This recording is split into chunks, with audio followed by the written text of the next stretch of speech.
15 अप्रैल 2023 दिन शनिवार, वक्त रात के 10:30 बजे, जगह कोलविन हॉस्पिटल के पास। धूमलगंज थाने में पूछताछ के बाद पुलिस अतीक और अशरफ को अस्पताल में मेडिकल टेस्ट के लिए लेकर जा रही थी। जैसे दोनों माफिया ब्रदर्स अस्पताल के नजदीक पहुंचे, मीडिया ने उन्हें घेर लिया। अतीक से सवाल पूछा गया, क्या आप बेटे के जनाजे में नहीं गए? अतीक बोला, नहीं ले गए तो नहीं गए। अतीक के मुंह से निकले ये 5 शब्द उसकी जिंदगी के आखिरी लफ्ज बनकर रह गए। खुद अतीक भी ये नहीं जानता था कि जिस दिन उसका बेटा सुपुर्दे खाक हुआ है, वो दिन उसकी जिंदगी का भी आखिरी दिन होगा।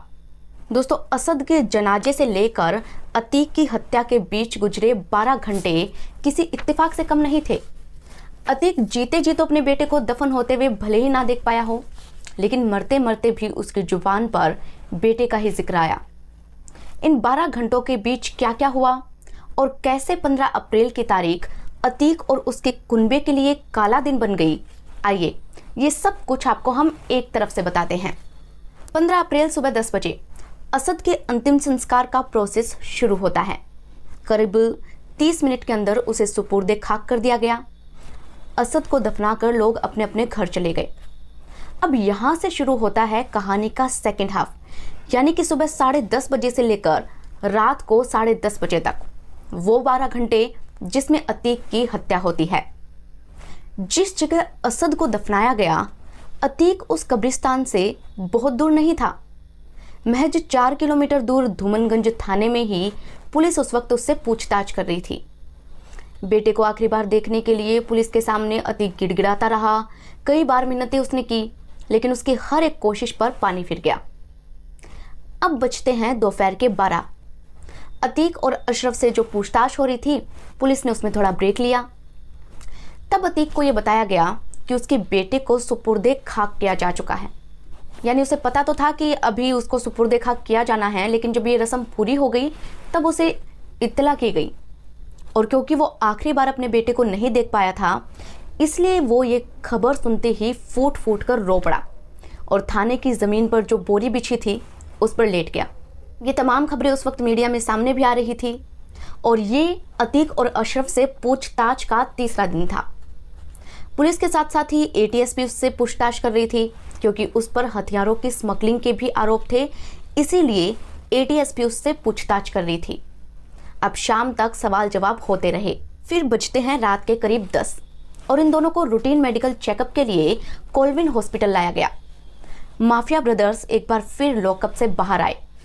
मीडिया को यह पहले से ही पता था कि पुलिस इन्हें लेकर आने वाली है, इसलिए वो करीब घंटे भर पहले ही यहाँ जमा हो गए थे। अब जैसे ही पुलिस इन दोनों को लेकर पहुंची, इन्हें मीडिया रिपोर्टर्स और कैमरामैन ने घेर लिया। रिपोर्टर्स ये इनसे पूछने लगे कि आप असद के जनाजे में नहीं गए तो इस पर क्या कहना चाहेंगे।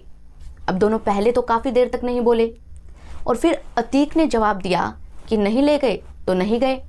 इतने में ही एक सिल्वर कलर की पिस्टल उसके सर पर आती है और हमलावर अतीक पर फायर कर देता है। अतीक ज़मीन पर गिर पड़ा और यहीं से ताबड़तोड़ गोलियों की उस पर बौछार होने शुरू हो जाती है। एक हमलावर लेफ्ट से, दूसरा राइट से और तीसरा सामने से गोलियां चलाता है और ज़बरदस्त गोलियां चलती है उस वक्त। क्योंकि हमला अचानक हुआ था और हमलावर रिपोर्टर्स बनकर आए थे, इसलिए उस वक्त इतनी अफरा तफरी मची कि किसी को कुछ समझ आया नहीं कि हुआ क्या है। रिपोर्टर्स जान बचाने के लिए ज़मीन पर लेट गए।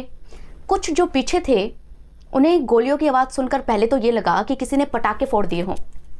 एक रिपोर्टर शिव कुमार ने तो ये भी बताया कि गोलियों की आवाज़ सुनकर वो अपने साथी PTI के रिपोर्टर को सीने से चिपकाकर ज़मीन पर लेट गए।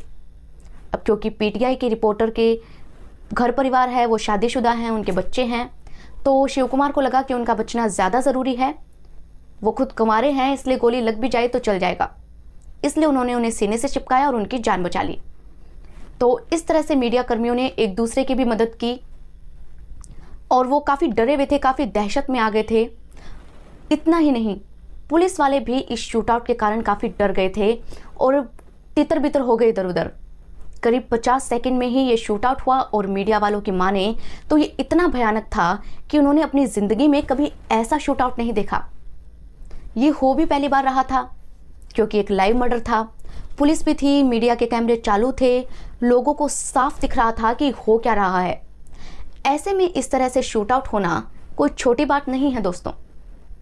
खैर, 50 सेकंड के बाद ही पुलिस ने तुरंत हिम्मत दिखाते हुए जब हमलावरों पर बैकफायरिंग की, तब उन्होंने पिस्टल फेंक दिए और जोर जोर से सरेंडर सरेंडर चिल्लाने लगे। उनमें से कुछ जय श्री राम के भी नारे लगा रहे थे।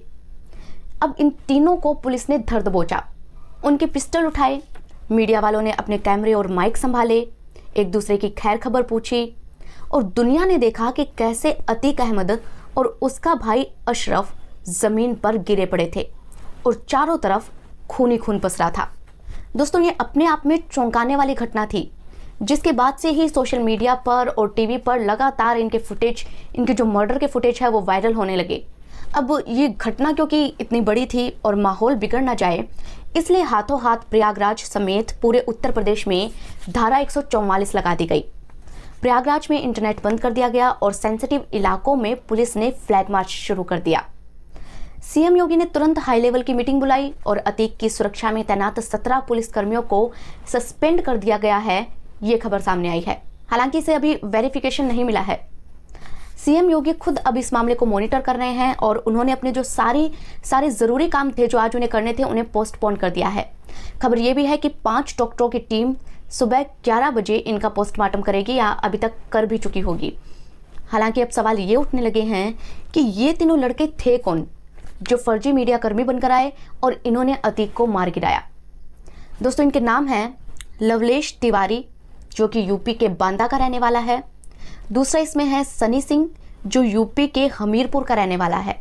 और तीसरा है अरुण मौर्य, जो कासगंज का रहने वाला है। ये तीनों यूपी के हैं और पुलिस अब इनसे पूछताछ कर रही है तो नई नई बातें सामने निकल कर आ रही हैं। हालांकि ऐसा नहीं है कि इन तीनों का ट्रैक रिकॉर्ड बिल्कुल क्लियर हो।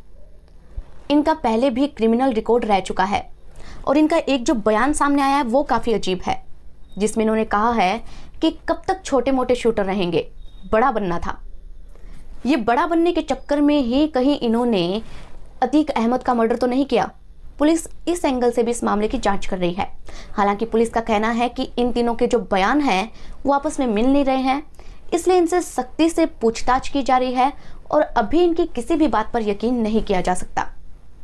इनमें से जो लवलेश तिवारी है, जो बांदा का रहने वाला है, उसके परिवार से मीडिया वालों ने बात की तो उन्होंने बताया कि उनके परिवार का लवलेश से कोई लेना देना नहीं है।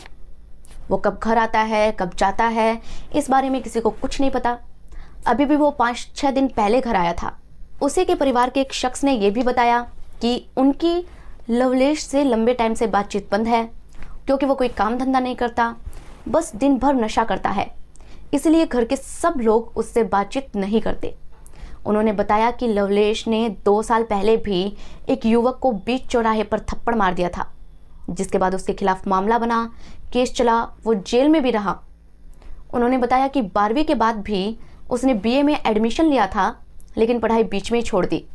उसके दोस्त कौन है, वो किनके साथ रहता है, इस बारे में उसके घर वालों को कोई जानकारी नहीं है।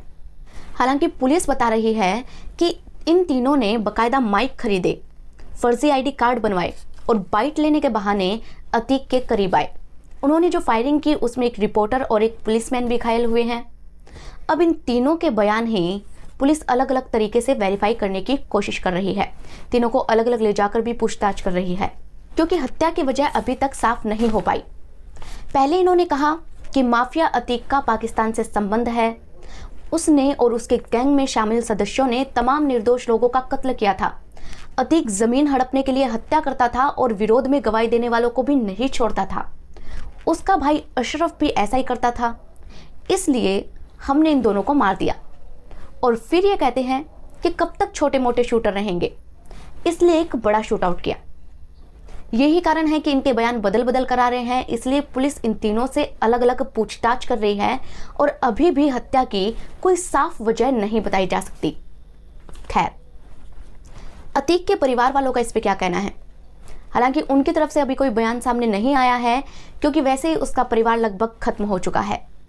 अतीक के बड़े बेटे जेल में हैं और जैसे ही उन्होंने अतीक की हत्या की खबर सुनी, वो बेहोश हो गए।